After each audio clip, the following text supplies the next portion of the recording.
Hello and welcome back to Codecademy's Learn JavaScript. We are now in the scope section.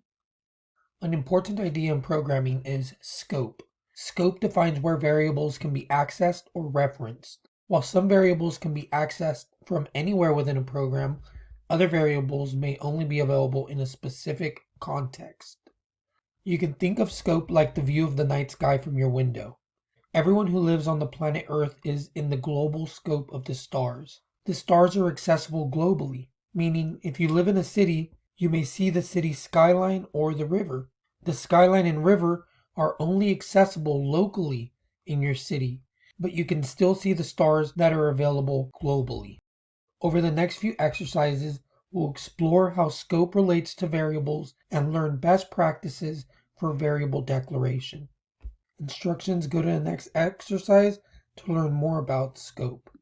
So as it said, the best analogy is given using the night sky. The stars and the night sky is accessible globally. While if you live in a city, you might see the skyline or river.